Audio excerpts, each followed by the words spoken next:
It's 5:32. I'd like to call the meeting to order. Roll call, please, Paula. Mark Miller, Present. Chris Carlson, Here. Paula Crook, we're all present. I'd like to make a motion to approve last month's minutes. I make that motion. Second. Favor? Aye. Chris, could you go over the budget, please? I can.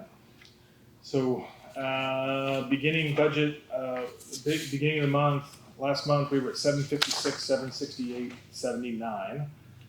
We had 56,000 in disbursements. We were balance ending of $700,037.22. We are currently running projects. APAC is putting a lot of projects together, road and different areas of the township. So we got a lot of expenditures going out, but we're still well within our budget. And we anticipate we should be getting another disbursement here in the month of May. Any questions about the budget? No, I don't. Motion to approve the budget. make a motion. Second. All in favor? Aye.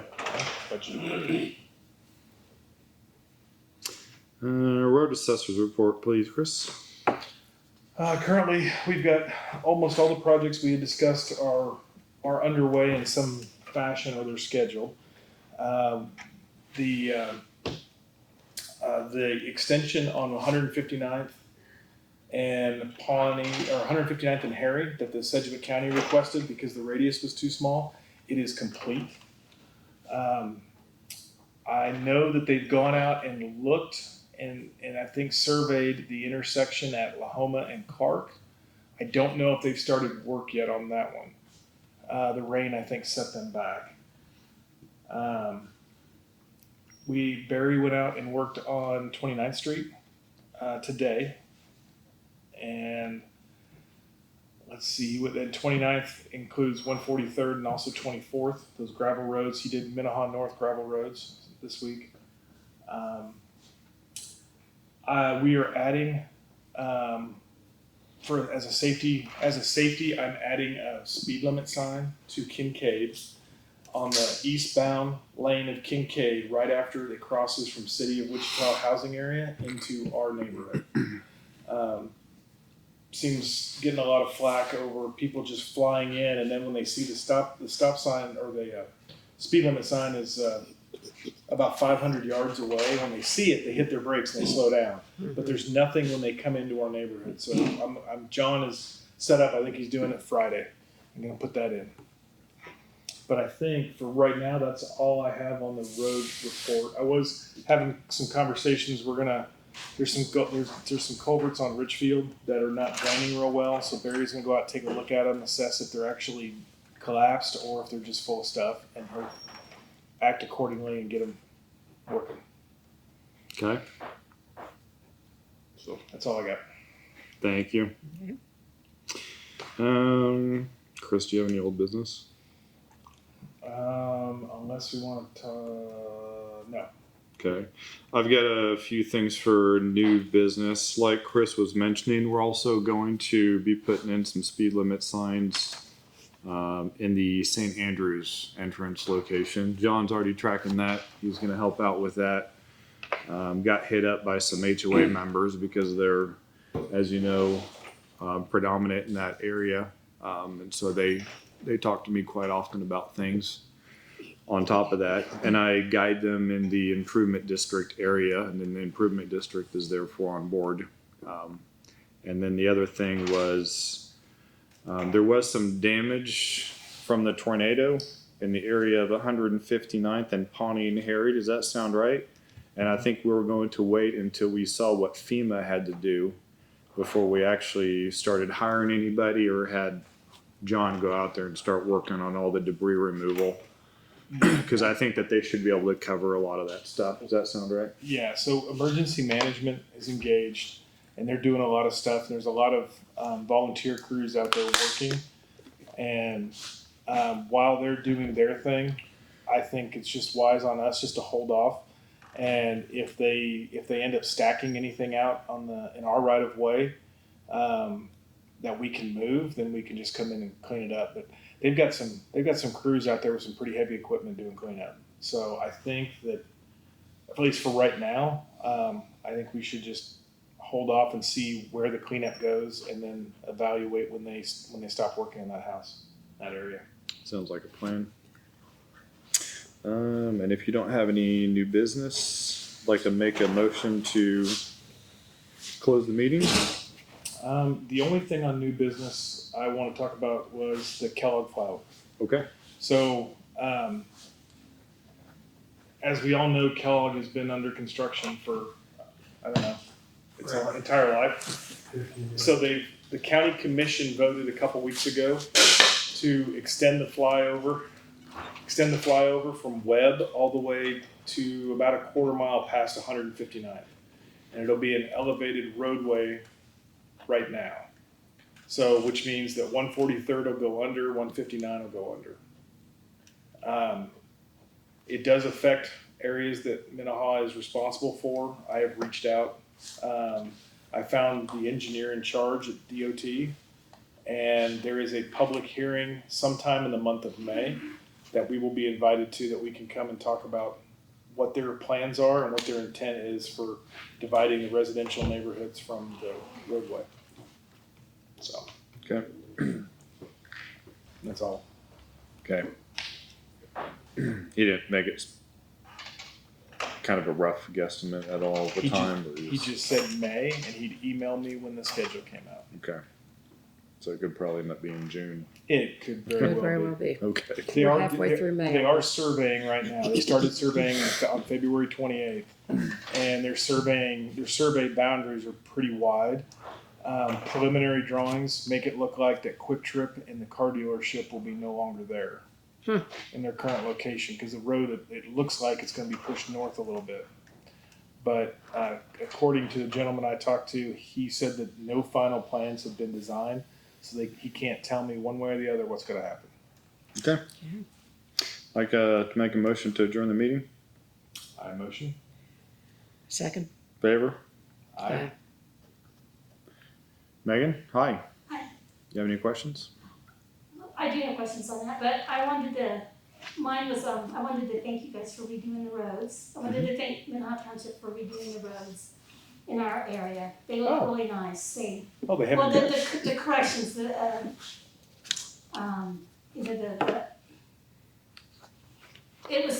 it was breaking apart in different areas. And they corrected that. Yeah, they haven't billed me for it, so I didn't know they had completed it. They said they were pushed out because of the rain, and that's the last I heard. So. Oh, they got it done. Yeah, it looks nice. So Perfect. I probably should have taken pictures, but I didn't.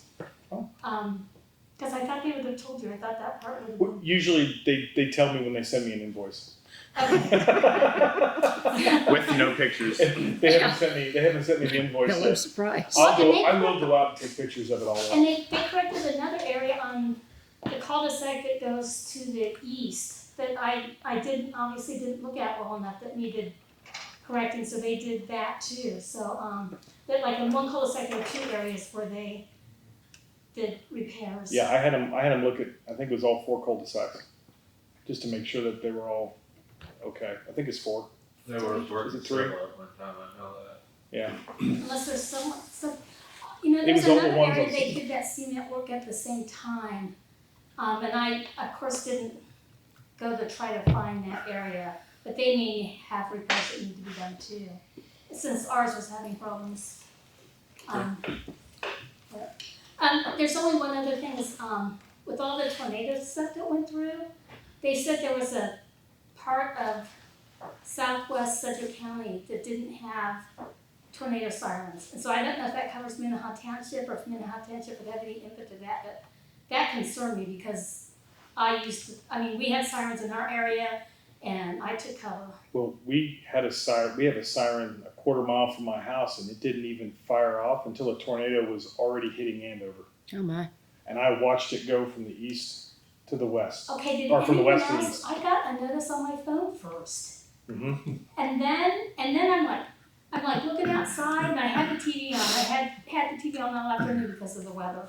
Then the things on that started coming up, take cover, and then the tornado sirens.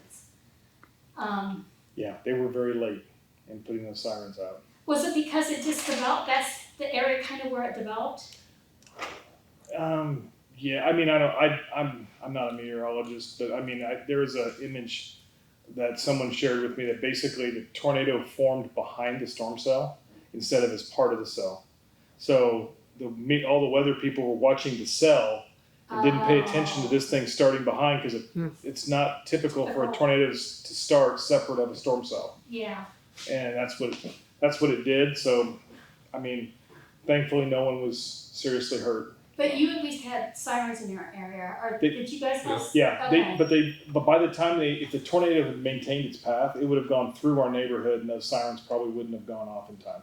I heard someone had on their Facebook post that they went to their back window for something, saw the tornado, grabbed their young child, and went to the basement. I mean, Yeah, my neighbors came running over with their children, and they're like, they're screaming, "Do you see it? Do you see it?" And they're running to my house. Sirens are not going off, and it was there. oh, was that your That's notice? amazing. Was that your notice? That was my notice. And they were The bad thing is in Kansas, if you grew up here, we've because spent that's our where it formed about, I think, though. So that makes it a little harder. we've spent our whole life getting tornado warnings and not seeing anything. And so we have unfortunately been conditioned to look around, go, yeah, it's fine, and just go about our business. And I don't know. I would be an advocate for them to put a better warning out, like tornado on the ground. Like what? Tell people that it's on the ground. A lot of people don't even know what a warning and a watch is. Yeah. Right. I guess I looked through the Andover tornado because I mean it started like it hit Boeing, it went through McConnell, it came within a mile of our house, and no, I took cover. My oldest was 10 days old.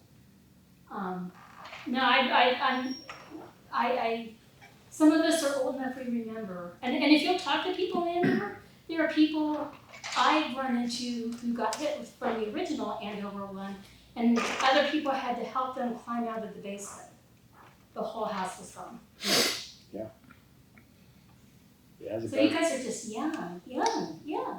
I graduated high school in 91. Martha, did you get Pardon? your I graduated high school in 91. insurance? Did Yeah, all And I what, did you need. go out and I didn't watch take it? a look at the last I text wasn't you here sent with me, stuff. but you said you I sent was me in the North name of it. Central. The what? Yeah, Okay, you sent me the okay. name of I've only it. been here for 15 That's years. all I need is the brand and the VIN number. You got the VIN number on that piece of paper I sent you, That's what I'm the email I Yeah, sent? you sent it to me. You And texted you it to were me, I taking think. Yeah. pictures. Well, That's when I on saw that. it, my Got camera, a receipt. That's all I need. Yeah, that's was coming across. Two Uh, houses That's so scary. disappeared. Yeah, Right that's, when they went that's through I the. think that's the this last brand. tornado. Dexter. Think of how many people Is that what were it is? taking pictures and stuff, and we only had 4 injuries. That's off the side of that That one trailer. lady had a broken back in several places, and I don't The brand consider of- that minor. That trailer. The brand of the trailer She's in itself? the hospital. That's what it is. Maybe.